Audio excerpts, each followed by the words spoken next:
Is it possible to become fluent in Spanish in 30 days? Estoy un poco, como se dice, embarazado. Porque Avergonzado. Well, I wanted to find out. está bien contigo. ¿Podemos compartir nuestras experiencias total en español? Claro, por supuesto.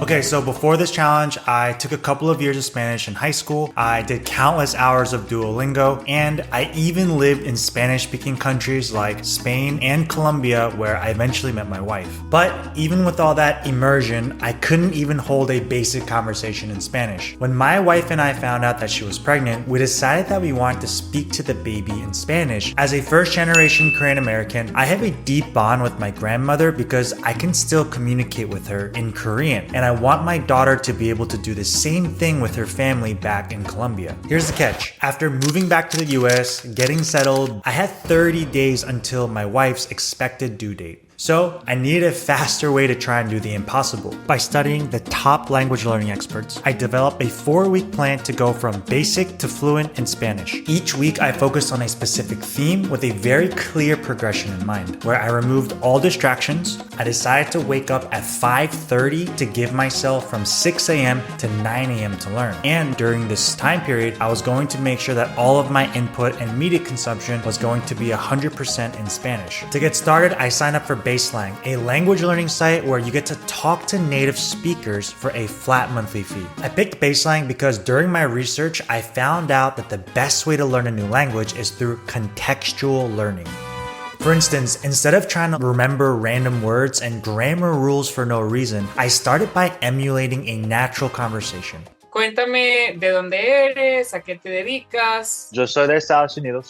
Yo nací en Estados Unidos, pero mi familia es de Corea del Sur. Entonces, soy coreano-americano. Just like if I had met somebody in real life, I started by just introducing myself. My name is, how are you, where are you from? And this sort of gave me an idea of what I needed to learn first, so I knew how to express myself and communicate if I actually met somebody who spoke Spanish. In my very first lesson, I learned how to say, I am from the United States. Yo soy de Estados Unidos. Now, since I know how to say I can say, I am Tim, yo soy Tim, or I can say, yo soy un chico. This helped me learn phrases and contextually pair words with meaning. Anytime I was speaking or I heard something I didn't know. Sí, yo tenía más clases de español.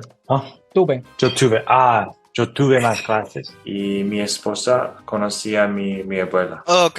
Tu esposa conoció a tu abuela. Conoció. I immediately wrote it down inside of an empty document and I moved it into ANKI, a spaced repetition software. I created 2 separate ANKI decks, one for words I would use frequently and another for words I don't use as often to expand my vocabulary. If you know a word, ANKI will show you the word less frequently and vice versa. And I even downloaded the app on my phone, so if I was out and I had some extra time, I could study. BaseLang lets you work with a variety of different tutors, so every single time I would meet somebody new, I would reintroduce myself in Spanish and then I would try and go deeper and deeper into the conversation. If I met somebody with a lot of shared interest, I'll just book another lesson with them. I was connecting with new people and honestly making some new friends. This made the entire process of learning Spanish really fun. Now I started talking about my family. Mi papá me dijo que cuando yo hablo en coreano, yo tengo una personalidad muy diferente. I started talking about my work. Yo aprendo nuevas habilidades y yo muestro otros cómo aprender la habilidad.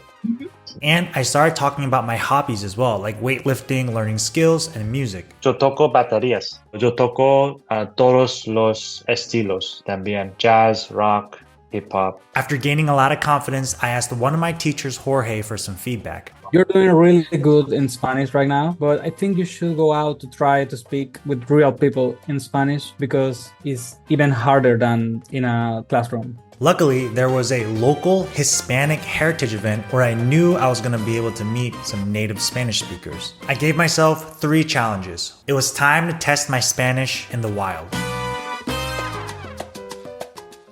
Yo puedo practicar mi español contigo. Sí. ¿Tienes tinto frío? Sí. Sí, por favor. ¿Lo quieres con leche y azúcar? Perfecto. ¿Eres colombiano? Sí. ¿Está bien si yo grabo por mi video en YouTube? ¿Está bien? Hola. ¿Yo puedo practicar mi español contigo? ¿Sí, está bien? Sí, señor. Mi esposa es de Colombia también. Oh, wow. Ella está embarazada. Yo creo que ella quiere obleas porque mis padres todos hablan coreano en la casa. Yo quiero recrear. Sí. Sí, la misma experiencia para mi hija. ¿Y cómo aprendiste español tan rápido, tan bueno? Estoy un poquito avergonzado porque yo viví en Colombia con mi esposa por mucho tiempo, pero es un poco irónico porque yo no aprendí mucho español allá. Sí, porque en Colombia todos mis amigos son extranjeros. Okay. Gracias por todo. Bueno, que se bien. Chao. So, not gonna lie, went a lot better than I expected. Yeah, one more step towards fluency, you know? So after the event, I was really proud of myself. However, there were many moments where I couldn't exactly understand what somebody was saying to me. ¿Y cómo aprendiste español tan rápido, tan bueno? Bueno, ¿Cómo? ¿cómo? Why am I speaking so fast? How? How? How did you get so well? Oh! So I realized that I needed to practice more hearing. So for week 2, I focused on input. Even if I couldn't comprehend everything that I was listening to the first time, I trusted that my brain was making connections on a subconscious level. With repeated exposure, if something that you've heard before comes up again and you recognize it, you can file it in the no category. I started watching movies in Spanish. Okay, we can watch it in Spanish, okay?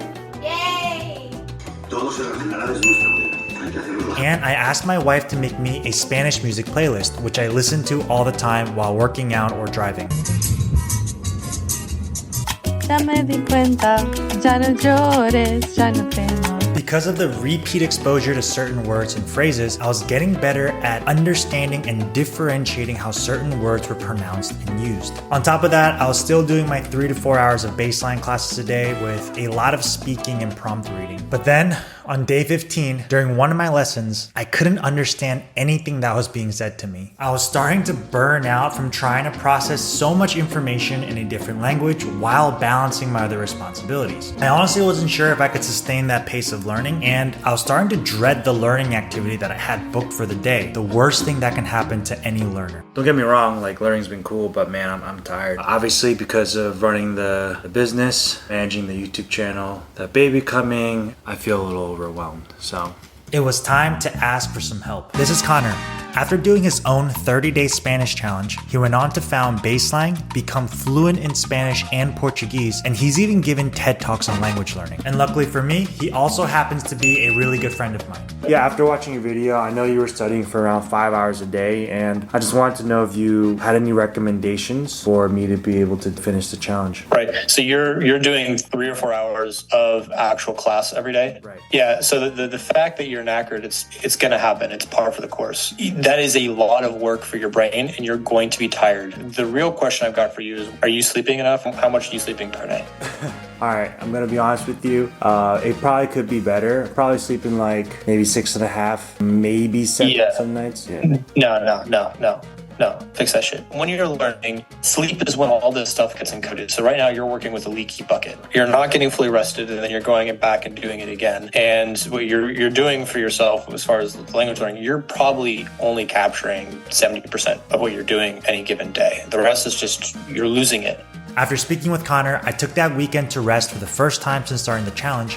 10:14. I'm gonna call it an earlier night. I'm gonna take Connor's advice, get some shut-eye. For the first 2 weeks of the challenge, my schedule looked something like this. To give my brain more time to process and codify information, I decided to leverage naps to utilize the greatest learning tool for our brains, sleep. I started to batch my lessons in 2 separate blocks so I can take a nap in between. He also recommended that I set up some stakes so I had an end goal in mind for the learning itself. For this, I set up a call with a friend from Venezuela. She also happens to be a Spanish teacher, so there's no way that I can bully my way through it. For week 3, I now focused on output through a technique called Mimicry, a technique where I listened and tried to repeat back exactly what I was hearing. I asked every single teacher if they could also read the prompts in Spanish so I could train my ear and copy exactly how they were saying it. Yo lo leo. Yo hablo, Si tú puedes sí. también, por favor.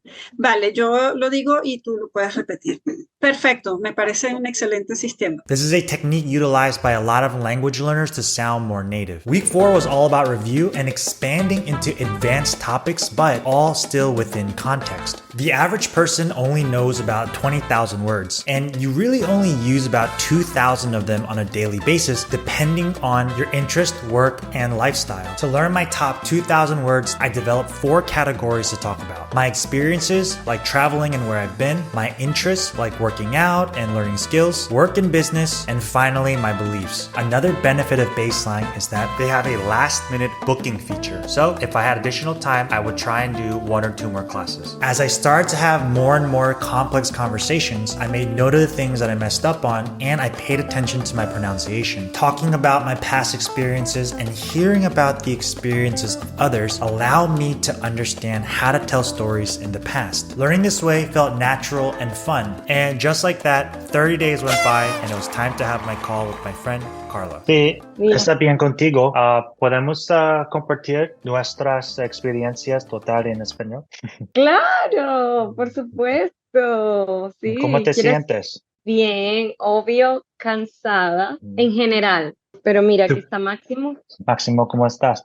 ¿Y tú puedes dormir toda la noche? No, duermo como entre 8 y 11, 8 y media, 11 y media, y luego el bebé se despierta, entonces cambiar pañal. Sí, Valerie también la alimenta a Eva. Ajá. Yo creo que cada 2 o 3 horas, pero durante el día más frecuentemente, pero durante en la noche un poco menos. Sí, Eva, ella no le gusta durmiendo sola.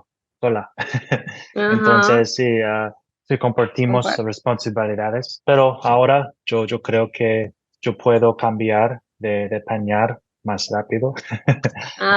Esto es mi responsabilidad. Sí. Usar esta conversación para tus videos de YouTube. ¿Está bien contigo? Sí, yo voy. Obvio, no tengo problema, pero me hubieras dicho y me hubiera puesto linda. Oh, she's awake too. She's awake right now. Eva.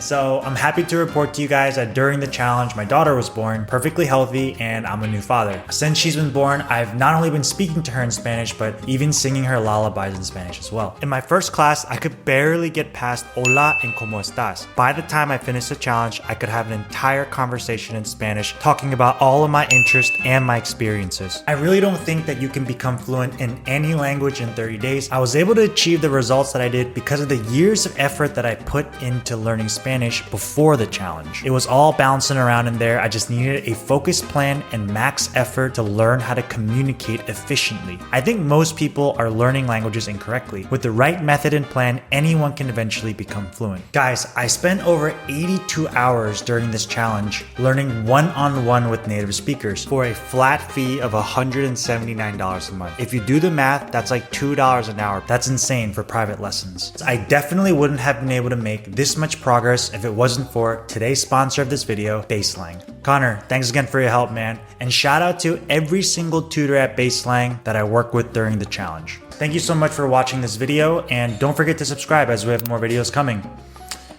That's it. Peace.